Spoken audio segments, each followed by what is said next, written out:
The Romans that took everything from me. Your heart still beats. This season you really get to see Mira come into her own, because last season she was a slave, she didn't really have much ambition, there was no life for her outside of the Ludus. So now that she's been given the opportunity to pursue freedom and figure out what it means to her, you really get to see what she's willing to do for freedom and for love and potentially to have that love in her life. I think Mira is so in love with Spartacus that it's not hard for her at all. It's almost like breathing to her. I think she would do anything for this man. She would go to the ends of the world for this man. And I think that's one of her struggles, figuring out if it is actually true love or if it's just because he was the first person that was offered to her. And if it is true love, does he love her in return, and is it enough? So yeah, that's her struggle this year. It's the struggle for freedom. Freedom hasn't been achieved yet. I think that the underlying theme of the revolution is people want to be free, and this is why the rebels broke loose. And so what you get to see is the journey towards it as opposed to freedom itself. Flashbacks. There's the memory, I guess, of my character, and Oenamaus is longing for his wife, I guess. So there's a little something there. Part of his story is he was somewhere else before, and so you get to see a little bit of where he came from, and in a way he reverts back to his old self before he became the gladiator trainer. So it's a bit of a journey for him this year. I play Lady Saxa. I like to add the lady in there, but Saxa is the new female German warrior on Spartacus, and she is a force to be reckoned with. She is tough as nails. She joins the ranks against the Romans and just kicks complete ass. It's a dream to play her.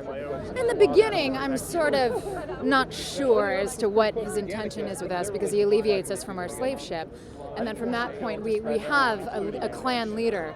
So we're sort of confused as to who's in charge and who we should listen to, and Spartacus may or may not win that argument. So in the beginning, I'm not sure how I really feel about him, but I don't want to give too much away, but we definitely have a fondness for each other and appreciation on and off the battlefield. So going into season 2, we've got Crixus now not really wanting to be the champion anymore.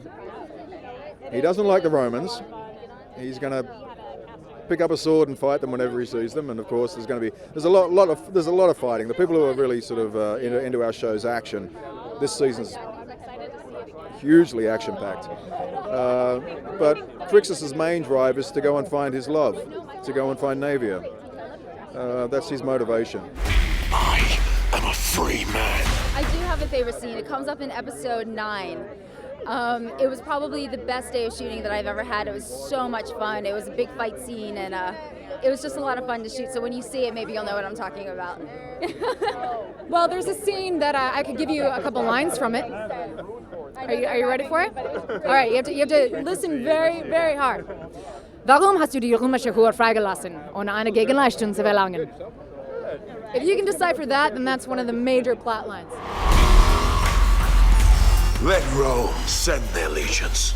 It's a bigger responsibility than I would have ever imagined it being. Because I love the show from season 1, and I know how much it means to me as a fan. So it's a big job, and hey, I wouldn't have a job without Andy being so good at his. So, especially now on the premiere, I hope everyone takes a minute to really think about the great job he did, and to move into that. All I can do is hope that I've brought something uniquely me, but that feels like Spartacus and that people can still enjoy in the same way. That's my dream.